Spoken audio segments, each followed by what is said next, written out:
चुनाव से पहले वोट और चुनाव के बाद त्याग, सारा त्याग देश करेगा। प्रधानमंत्री जी आप क्या करेंगे? ভোটের বাজারে যখন আছে দিনের রেউড়ি বিলি করা হচ্ছিল তখন কি একবারও বলা হয়েছিল ভারত গত এক দশকের সবচেয়ে বড় দেউলিয়া হওয়ার গর্তে দাঁড়িয়ে? ভোটের বাদ্যি থামতেই হঠাৎ ইরান যুদ্ধের দোহাই দিয়ে আম জনতাকে মেট্রো বাসে করে যাতায়াতের আর সোনা দানা কেনা বন্ধ করার ফতোয়া দেওয়া হচ্ছে। অথচ পরিসংখ্যান বলছে এই আকাল ইরান যুদ্ধের দান নয়, এ হলো নোটবন্দি থেকে শুরু হওয়া এক পরিকল্পিত অর্থনৈতিক ধ্বংসলীলার ক্লাইম্যাক্স। একদিকে লগ্নিকারীরা ১৬ লক্ষ কোটি টাকা নিয়ে বাজার ছাড়ছে, আর অন্যদিকে সরকার বলছে কৃষকের সার আর মধ্যবিত্তের বিদেশ ভ্রমণের স্বপ্নে কাঁচি চালাতে। আজকে আমরা ব্যবচ্ছেদ করব সেই রাষ্ট্রীয় ক্ষমতাতন্ত্রের যারা নিজের রাজকীয় শপথ গ্রহণ আর কর্পোরেট বিলাসিতা অটুট রেখে আপনার পকেটে ত্যাগের মন্ত্র ঢুকিয়ে দিতে চাইছে। এটা কি কেবল অর্থনৈতিক সংকট, নাকি গত 10 বছরের জুমলাবাজি ঢাকার শেষ চেষ্টা? নমস্কার, আমি মধুরিমা ভৌমিকার দৈনিক সংবাদ অনলাইনে আপনারা দেখছেন। সত্যি আসলে বেদনাদায়ক। 5 রাজ্যের ভোট মিটতেই ক্ষমতার ঘুম ভাঙলো। ফলাফল বেরোনোর ঠিক এক সপ্তাহ পর হঠাৎ আবিষ্কার করা হলো দেশ নাকি গত এক দশকের সবচেয়ে বড় অর্থনৈতিক সংকটে দাঁড়িয়ে। প্রধানমন্ত্রী বলছেন কোভিড যদি শতাব্দীর শ্রেষ্ঠ দুর্যোগ হয় তবে ইরান যুদ্ধ এই দশকের বৃহত্তম অর্থনৈতিক আঘাত। সমাধান কি? সমাধান হলো জনগণকে ত্যাগ করতে হবে। अगर कोरोना महामारी इस सदी का सबसे बड़ा संकट थी तो पश्चिम एशिया में युद्ध से बनी परिस्थितियां इस दशक के बड़े संकटों में से एक है। सरकार भी लगातार ये प्रयास कर रही है कि देश के लोगों, देश के सामान्य नागरिक पर इन सारी विपरीत परिस्थितियों का कम से कम असर हो। लेकिन ऐसे समय में देश को जन भागीदारी की शक्ति की बहुत बड़ी आवश्यकता है। हमें भारत के नागरिक के तौर पर अपने कर्तव्य को प्राथमिकता देनी होगी। पहले के दशकों में भी जब जब देश युद्ध या किसी और अन्य बड़े संकट से गुजरा है, सरकार की अपील और उस अपील पर हर नागरिक ने ऐसे ही अपना दायित्व निभाया है। খুব চেনা স্ক্রিপ্ট, তাই না? অর্থাৎ ত্যাগের যত দায় সব আমাদের আম জনতার কাঁধে। কিন্তু একটা মোক্ষম প্রশ্ন কি জাগছে না, সরকার নিজে কি ত্যাগ করছে? ভোটের সময় জ্বালানির তোয়াক্কা না করে প্রধানমন্ত্রী থেকে শুরু করে কেন্দ্রীয় মন্ত্রীরা যত পেরেছেন দেশ জুড়ে প্রচার, রোড শো করেছেন। কিন্তু ভোট মিটতেই প্রধানমন্ত্রী যদি পেট্রোল, ডিজেল, ভোজ্য তেল কেনা কমাতে বলেন, দেশ জুড়ে আতঙ্ক তৈরি হওয়াটাই তো স্বাভাবিক। বিশাল সব জনসভায় এলাহি শপথ গ্রহণ অনুষ্ঠান, ক্যাবিনেটের রাজকীয় আয়োজন, সেখানে কি সংযম শব্দটা মানায়? সব কৃচ্ছ সাধন কি শুধু আমাদের জন্য সংরক্ষিত? সরকার দাবি করছে এই সবকিছুর মূলে কেবল ইরান যুদ্ধ। তাদের দাবি যুদ্ধ না থাকলে পেট্রোল, ডিজেল বা সারের এই হাহাকার থাকতো না। এটা হলো আংশিক সত্য দিয়ে পুরনো ব্যর্থতা ঢাকার চেষ্টা। বেদনাদায়ক পুরনো সত্যিটা হলো সরকারের গত কয়েক বছরের নড়বড়ে অর্থনৈতিক নীতি। সংকট যদি বৈশ্বিক হয় তবে দায়ভার কেন শুধু দেশের কৃষকের আর মধ্যবিত্তের? ভাবুন, অবশ্যই ভাবুন, কারণ আপনার ত্যাগের উপর দাঁড়িয়েই কিন্তু ক্ষমতার বিলাসিতা চলে। অর্থনীতি বুঝতে গেলে শুধু আবেগ নয়, অঙ্কটা মেলাতে হয়। দিল্লির দরবারে সেই অঙ্কটা কি দেরিতে কষা হচ্ছে? প্রধানমন্ত্রী এই ত্যাগের পাঁচালি শুনে খুব দায়িত্ব নিয়ে বলছি সরকার ৭৩ দিন দেরি করে ফেলেছে। নিশ্চয়ই প্রশ্ন জাগছে ৭৩ দিনের ব্যাপারটা কি? পুরো সমীকরণটা শান্ত হয়ে বোঝার চেষ্টা করুন। ২৮শে ফেব্রুয়ারি পশ্চিম এশিয়ার যুদ্ধ শুরু হলো।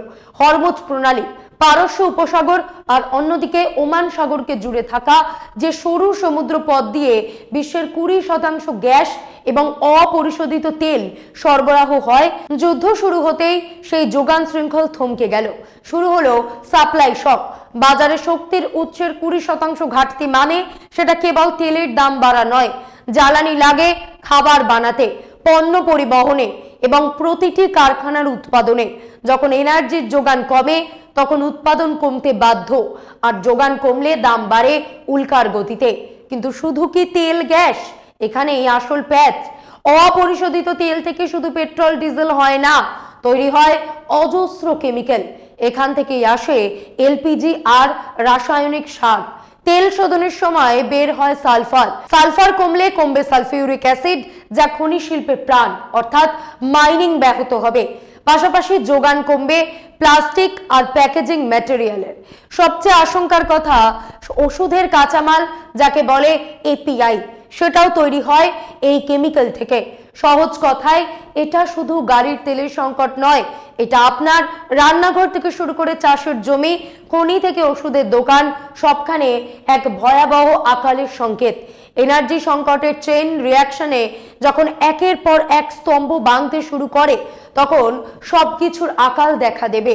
পাল্টা প্রশ্ন করতে পারেন, সরকার কি এই চেইন রিয়াকশনের কথা জানতো না, নাকি জেনেও ভোটের বাদ্যি বাজার অপেক্ষায় মুখ বুজে বসেছিল?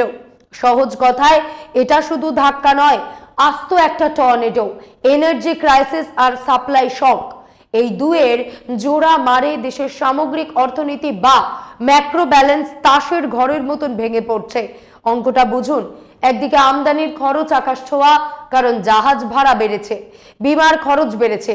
অন্যদিকে আমাদের রপ্তানি মুখ থুবড়ে পড়েছে। কেন? কারণ আমাদের মোট রপ্তানির 16% যায় পশ্চিম এশিয়ায়। এখন সেখানে না যাচ্ছে জাহাজ, না উঠছে বিমান। ফলে কি হলো? আমদানির খরচ বাড়লো, রপ্তানির আয় কমলো, লেনদেনের ভারসাম্য পুরোপুরি বিগড়ে গেল। আগে এই ঘাটতি মেটাতো বিদেশি বিনিয়োগ, তার সঙ্গে কিছুটা প্রবাসীদের পাঠানো টাকা।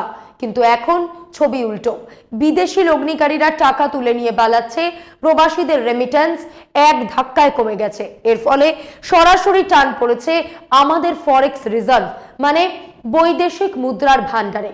গত সপ্তাহে রিজার্ভ ব্যাংকের পরিসংখ্যান জানিয়েছে, দেশের বিদেশি মুদ্রার ভান্ডার 69,000 কোটি ডলারের ঘরে চলে এসেছে। ফেব্রুয়ারি মাসে তা 72,800 কোটি ডলারে পৌঁছে গিয়েছিল। অর্থনৈতিক অর্থ ভান্ডার মানে আইএমএফ আশঙ্কা প্রকাশ করেছে, বিদেশি মুদ্রার লেনদেনের ঘাটতি চলতি বছরে 8,450 কোটি ডলারে পৌঁছে যেতে পারে। বিদেশি মুদ্রা লেনদেনে ঘাটতি বাড়ার অর্থ ডলার বেশি খরচ হচ্ছে অথচ কম আয় হচ্ছে। টাকা দুর্বল হচ্ছে মানে আমদানি করা জিনিসের দাম বেড়ে যাওয়া, যা মূল্য বৃদ্ধির আগুনে ঘি ঢালছে। শেয়ার বাজারের অবস্থাও তথৈবচ। ডলারের রিটার্ন কমে যাওয়ায় লগ্নিকারীরা ভারতের বাজার ছেড়ে আমেরিকার নাসডাকের মতন জায়গায় টাকা সরাচ্ছে। একদিকে উৎপাদন কমছে, অন্যদিকে বাড়ছে মুদ্রাস্ফীতি আর রাজকোষ ঘাটতি, যাকে বলে স্ট্যাগফ্লেশনের পরিস্থিতি। এই সরাসরি আক্রমণে পিষ্ট হচ্ছে সেই সাধারণ মানুষ, অথচ তাদেরই ত্যাগ করার ফতোয়া দিচ্ছেন প্রধানমন্ত্রী। পকেট খালি হচ্ছে আপনার, আর দায় চাপানো হচ্ছে বিশ্ব রাজনীতির উপর। এবার পাটিগণিতটা একটু মিলিয়ে নিন।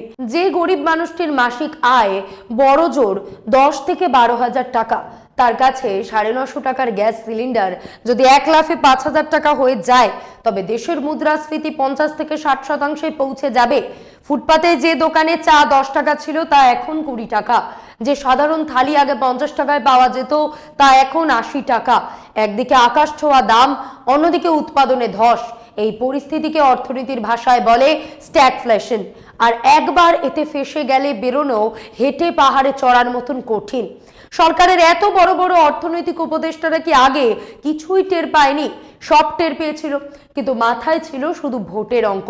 আরেকটা বেদনাদায়ক সত্যি বলি, আমাদের মোট জ্বালানি ভান্ডারের 20 থেকে 30% রিলায়েন্স, নায়রার মতন বেসরকারি সংস্থাগুলো বিদেশে রপ্তানি করে নিচ্ছে। যখন দেশের ভেতরে হাহাকার, তখন এই অমূল্য সম্পদ কেন বাইরে পাঠানো হচ্ছে? কেন তা দেশের জন্য জমিয়ে রাখা হলো না? কেন সরকারি আর কর্পোরেট স্তরে 5 স্টার কালচারের হ্রাস টানা হলো না? এই বিলাসিতাতেই তো সবচেয়ে বেশি শক্তির অপচয় হয়। গত সপ্তাহে তথ্য বলছে, গত বছরের মার্চের তুলনায় এই বছর 40% কম অপরিশোধিত তেল আমদানি করা হয়েছে। অর্থাৎ যোগান নেই, তার উপর আবার 20% রপ্তানি হয়ে যাচ্ছে। ফলে আপনার হাতে থাকছে চাহিদার তুলনায় মাত্র 40% জ্বালানি। ভাবুন, যখন আপনার 100 ভাগ দরকার, অথচ হাতে আছে মাত্র 40 ভাগ, তখন হাহাকার তো হবেই। সরকার এখন সাধারণ মানুষকে বলছে মেট্রো বাসে চড়তে, কিন্তু সরকার নিজের অপচয় কেন কমাবে না? কর্পোরেট সেক্টরকে দেওয়া সুযোগ সুবিধা কেন ছাঁটাই হবে না? সব দায় কি শুধু আমাদের? সরকারের কি কোনো কৃচ্ছ সাধনের দায় নেই? 75 দিন ধরে হাত গুটিয়ে বসে থাকার পর এই ত্যাগের পাঁচালী কি সাধারণ মানুষের সঙ্গে তামাশা নয়? সরকার চাইলে অনেক আগেই রাশ টানতে পারত। কর্পোরেট সেক্টরের বিলাসিতা কমানো, এলআরএস স্কিম বন্ধ করা কিংবা পেট্রোলিয়াম পণ্যের রপ্তানিতে সাময়িক নিষেধাজ্ঞা, এগুলো তো চাইলে এক রাতেই করা যায়, কিন্তু তা হয়নি। আন্তর্জাতিক শক্তি সংস্থা আইএ এর এনার্জি ক্রাইসিস রেসপন্স ট্র্যাকার বলছে বিশ্বের 82টি দেশ যুদ্ধ শুরু হওয়ার সঙ্গে সঙ্গেই জরুরি পদক্ষেপ নিয়েছিল। 25টি দেশ তৎক্ষণাৎ জ্বালানি রেশন করা শুরু করে এবং গাড়ির গতিসীমা কমিয়ে দেয়। 14টি দেশ জারি করে ওয়ার্ক ফ্রম হোম, 8টি দেশ এসির তাপমাত্রা নিয়ন্ত্রণের নিয়ম আনে এবং 6টি দেশ স্কুল কলেজের সময়সূচি বদলে দেয় যাতে শক্তির অপচয় কমে। আমাদের দেশের তাবড় সব অর্থনৈতিক উপদেষ্টারা কি সাধারণ অঙ্কটা বোঝেননি? নিশ্চয়ই বুঝেছিলেন, কিন্তু ওই যে বললাম, কাঁধে ছিল ভোটের ঢাক। সেই সময় যদি সরকার এসি কমানোর বা গাড়ি কম চালানোর কথা বলতো, তবে মানুষ বুঝে যেত দেশ এক গভীর সংকটে ডুবছে। তার মানে কি ভোটের ভয়ই সরকার 73 থেকে 78 দিন হাত গুটিয়ে বসেছিল? কিন্তু এখন আসল প্রশ্নটা হলো, এই সংকট কি শুধুই ইরান যুদ্ধের সৃষ্টি, নাকি দেশের ভেতর ধিকে ধিকে চলতে থাকা দীর্ঘদিনের অর্থনৈতিক অব্যবস্থা এই যুদ্ধের কারণে কেবল আগ্নেয়গিরির মতন ফেটে পড়েছে? ইরান যুদ্ধ তো কেবল অনুঘটক, আসল অসুখটা অনেক গভীরে। আমাদের এই সংকটের পেছনে বড় কারণ হলো অর্থনৈতিক স্বনির্ভরতার অভাব এবং দূরদর্শিতার চরম খরা। কারণ একাধিক, শুধু একটাই বলি, গবেষণায় অনীহা। আমরা বছরের পর বছর গবেষণার পেছনে খরচ করিনি। ভারতের কাছে কয়লার বিপুল ভান্ডার থাকা সত্ত্বেও আমরা কোল টু অয়েল কিংবা কোল গ্যাসিফিকেশনের পথে হাঁটিনি।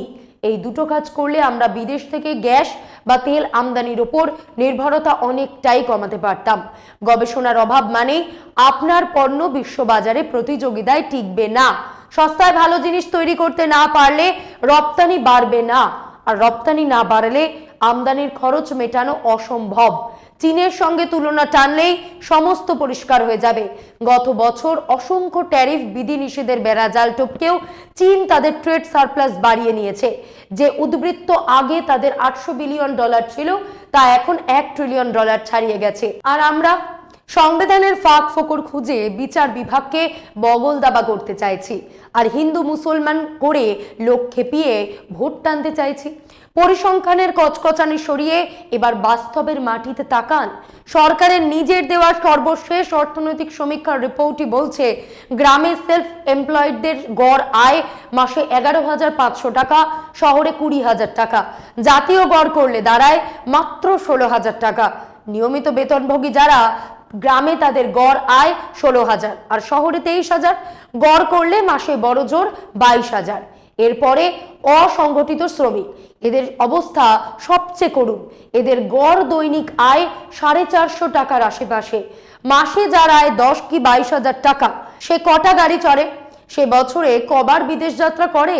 সে বছরে কবার সোনা কেনে? ভয়াবহতা আরো গভীরে। এই মানুষগুলোর যেটুকু সামান্য সঞ্চয় ব্যাংকে আছে, সেটা সুদের হারের চেয়ে এখন মুদ্রাস্ফীতির হার অনেক বেশি। অর্থাৎ ব্যাংকে টাকা রাখা মানে লোকসান। বাজারে যখন যোগান কম আর চাহিদা বেশি, তখন ফরেদের পোয়া 12। আগামী 2 থেকে 3 মাসের মধ্যে খুচরো বাজারে মুদ্রাস্ফীতি যে ঐতিহাসিক রেকর্ড গড়বে, তা নিয়ে বিশেষজ্ঞ মহল উদ্গ্রীব। এর সাথে যোগ হয়েছে বেকারত্বের অভিশাপ। পরিসংখ্যান বলছে, যুদ্ধ শুরু হওয়ার পর থেকে এখনো পর্যন্ত প্রায় 1 কোটি মানুষ কাজ হারিয়েছেন।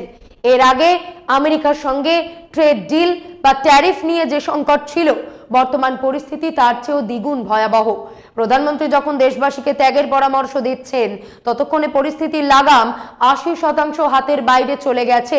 আসুন আবার একটু অঙ্ক কষি। অপরিশোধিত তেল আনতে গত বছর ভারতের খরচ হয়েছিল $134.7 বিলিয়ন, যা এখন এক ধাক্কায় বেড়ে দাঁড়াবে $160 বিলিয়ন। সোনা আমদানি $72 বিলিয়ন থেকে বেড়ে হয়ে যাবে $100 বিলিয়ন। কেন? কারণ দেশে মিউচুয়াল ফান্ড, এফডি কিংবা রিয়েল এস্টেট কোথাও বিনিয়োগ করে আর লাভ পাওয়া যাচ্ছে না। তাই যাদের হাতে অগাধ টাকা, তারা সোনা কিনে রাখছেন। গত 3 বছরে সোনা আমদানি 3 গুণ বেড়েছে। ভোজ্য তেলেও একই ব্যাপার। $19.5 বিলিয়ন থেকে আমদানির বহর বেড়ে প্রায় $27 বিলিয়ন। রাসায়নিক সারে 14.5 বিলিয়ন থেকে বেড়ে হবে $24 বিলিয়ন। অর্থাৎ $10 বিলিয়ন অতিরিক্ত ধাক্কা শুধু সারে। মোদ্দা কথা হলো, গত বছর যে তেল, সোনা, সার আর খাদ্যশস্য আনতে খরচ হয়েছিল $240 বিলিয়ন, আগামী মাত্র 2 মাসে সেই বিল $300 বিলিয়ন গিয়ে ঠেকবে। এই যে $60 বিলিয়ন বাড়তি বোঝা, এটা আসবে কোত্থেকে? যে দেশ গত অর্থবর্ষের ঘাটতি সামলাতে হিমশিম খাচ্ছিল, সেই দেশ $300 বিলিয়ন এই ধাক্কা সইবে কি করে? নাকি শেষমেশ সেই ত্যাগের মন্ত্র পড়ে সাধারণ মানুষের পকেটে কাটবে সরকার? এদিকে আয়ের রাস্তায় তালা। আইটি এক্সপোর্ট, বিদেশের রেমিটেন্স, ফার্মা সেক্টর, পর্যটন কিংবা ইঞ্জিনিয়ারিং পণ্য সবকিছুতেই ধস নেমেছে। হিরে জহরত রপ্তানি থেকে শুরু করে পেট্রোলিয়াম রিফাইন করে বিদেশে বিক্রি করা, যেখানে আগে মার্কিন ডিলের পর আয় 40 থেকে 60% কমেছিল, যুদ্ধের পর তা 80% ছাড়িয়ে গেছে। সহজ ভাষায়, যেখানে আগে $100 ঘরে আসতো, সেখানে এখন আসছে মাত্র $20, আর যেখানে $100 খরচ হতো, সেখানে দিতে হচ্ছে $200। এই বিস্তর ফারাক কোনো দেশ কতদিন সইতে পারে? কিন্তু এর চেয়েও বড় ট্র্যাজেডি হলো আমাদের অগ্রাধিকারের জায়গাটা। দেশ যখন দেউলিয়া হওয়ার পথে, তখন সরকারের নজর কেবল ভোট আর খয়রাতি বিলির ওপর। পরিসংখ্যান শুনলে চমকে উঠবেন। 1 বছরে সরকার বিভিন্ন প্রকল্পের নামে বিলি করছে প্রায় 8,96,000 কোটি টাকা, অথচ আসল উন্নয়ন কোথায়? কৃষিতে বরাদ্দ মাত্র 1,51,000 কোটি, শিক্ষায় 1,25,000 কোটি, স্বাস্থ্য ব্যবস্থায় মাত্র 98,000 কোটি। অর্থাৎ শিক্ষা, স্বাস্থ্য, কৃষির সম্মিলিত বরাদ্দের চেয়ে কয়েক গুণ বেশি টাকা ওড়ানো হচ্ছে ভোটের রাজনীতির স্বার্থে। গবেষণা বা পরিবেশ রক্ষার মতন দীর্ঘমেয়াদী বিষয়ের তো পাত্তাই নেই। এই অপরিকল্পিত দেশ চালানোর ধরন দেখে রাহুল গান্ধী যখন ক্ষমতার উদ্দেশ্যে বলেন যে আপনারা দেশ চালাতে জানেন না, তখন সেই কথাটা কি খুব ভুল মনে হয়? রাহুল গান্ধী যখন বলেন যে নরেন্দ্র মোদী কি স্বাধীন ভারতের প্রধানমন্ত্রী, নাকি হোয়াইট হাউসের খুশি রাখার তালিকা অনুযায়ী চলা একজন প্রশাসক, এই প্রশ্নের উত্তর যতদিন না আসে ততদিন ট্রাম্পের ঔদ্ধত্য আরো বাড়বে আর ভারতের নীরবতা আরো গভীর হবে। বিশ্বগুরুর আসনে বসে থাকা কোনো দেশের প্রধানমন্ত্রীর উদ্দেশ্যে মার্কিন রাষ্ট্রপতির যখন কটাক্ষ করে বলেন যে তাকে খুশি রাখা জরুরি, তখন তা শুধু ব্যক্তিগত অপমান নয়, আমাদের দেশের মর্যাদার প্রশ্ন। ট্রাম্পের দম্ভ নতুন কিছু নয়, কিন্তু ভারতের আত্মসমর্পণ যদি বাস্তব হয়, তবে সেটাই সবচেয়ে ভয়ঙ্কর সত্য। ভোট জেতার জন্য আপনি রাজকোষ বিলিয়ে দিতে পারেন, কিন্তু যখন আন্তর্জাতিক বাজার আপনার দুয়ারে $300 বিলিয়ন বিল নিয়ে এসে দাঁড়াবে, তখন কি হিন্দু মুসলিম করে ওই বিল আটকে দিতে পারবেন? 2014 সালে যখন নরেন্দ্র মোদী ক্ষমতায় আসেন, ডলারের বিপরীতে টাকার দাম ছিল 60-এর কোঠায়। আজ সেই টাকা 95.57 ছুঁয়েছে। আরবিআই এর রিপোর্টই বলছে 100-র গণ্ডি পার হওয়া এখন স্রেফ সময়ের অপেক্ষা। ভারত থেকে প্রতি বছর বিপুল সংখ্যক ছেলে মেয়ে উচ্চশিক্ষার জন্য বিদেশে যান। গত বছর প্রায় 11 লক্ষ ছাত্রছাত্রী বাইরে গেছেন। তাদের টিউশন ফি বাবদ যে 15 লক্ষ কোটি টাকা খরচ হতো, ডলারের দাম বাড়ায় তা এখন এক ধাক্কায় 22 লক্ষ কোটি ছাড়িয়ে যাচ্ছে। এলপিজি, প্লাস্টিক, পেট্রোলিয়াম সবকিছুর আমদানি বিল বাড়ছে, ফলে খুচরো বাজারে মুদ্রাস্ফীতি আসছে সুনামির মতন। আপনার হাতের মোবাইল থেকে শুরু করে ল্যাপটপ সবকিছুর দাম বাড়বে আকাশ ছোঁয়া হারে। এদিকে বিশ্ব ব্যাংক আর IMF এর ঋণের বোঝা আমাদের ঘাড়ে চেপে আছে। ঋণের আসল তো দূরস্থ, শুধু সুদের অঙ্কটাই 20 থেকে 27% থেকে বেড়ে 50% পৌঁছানোর উপক্রম হয়েছে। আমদানি বিল বাড়ছে, ফরেক্স কমছে, আর ঋণের সুদ পাহাড় প্রমাণ হচ্ছে। এই ত্রহস্পর্শে দাঁড়িয়ে সরকার কি কেবল ত্যাগের বুলি আউড়ে পার পাবে? যখন দেশের ভান্ডারে টান পড়ে আর সাধারণের পকেটে টান ধরে, তখন বুঝতে হবে সংকটটা কেবল যুদ্ধের নয়, সংকটটা অপশাসনের। শেয়ার বাজারের বিনিয়োগকারীরা তৈরি থাকুন, সামনে কেবল রক্তক্ষরণ। বিদেশি বিনিয়োগকারীরা প্রতিদিন গড়ে প্রায় 15,000 কোটি টাকা ভারতীয় বাজার থেকে বের করে নিয়ে যাচ্ছে। এই ধসের প্রভাব কতটা? দেশের বৃহত্তম এই ব্যাংক স্টেট ব্যাংকের মার্কেট ভ্যালু এই কয়েক দিনে 44,000 কোটি টাকার বেশি কমে গেছে। TCS, এয়ারটেল এবং L&T এই 3 কর্পোরেট জায়ান্টের অবস্থাও তথৈবচ। সব মিলিয়ে এই 4টি বড় স্তম্ভের সম্মিলিত বাজার মূল্য প্রায় 1.25 লক্ষ কোটি টাকা সাফ হয়ে গেছে। প্রধানমন্ত্রী এক সময় আছে দিনের গান শুনিয়েছিলেন, সেই রেকর্ড থেমে গেছে। যুদ্ধ কেবল একটা অজুহাত মাত্র। সবশেষে একটাই প্রশ্ন, সরকার বলছে ত্যাগ করুন, কিন্তু কার স্বার্থে? নিজের ভুল ঢাকতে সাধারণ মানুষের জীবন নিয়ে এই ছিনিমিনি খেলার শেষ কোথায়? সাধারণ মানুষের আচ্ছা দিনের স্বপ্ন দেখাটাও কি তবে ওই 15 লক্ষ টাকা দেশবাসীর ব্যাংকে জমা হওয়ার মতোই নির্বাচনী জুমলা ছিল? ভাবুন, আর একটু ভাবুন। আজ এই পর্যন্তই। এমন আরো বিষয় জানতে অবশ্যই সাবস্ক্রাইব করুন, লাইক কমেন্টে শেয়ার করুন। দেখতে থাকুন দৈনিক সংবাদ, শুধু নামই যথেষ্ট।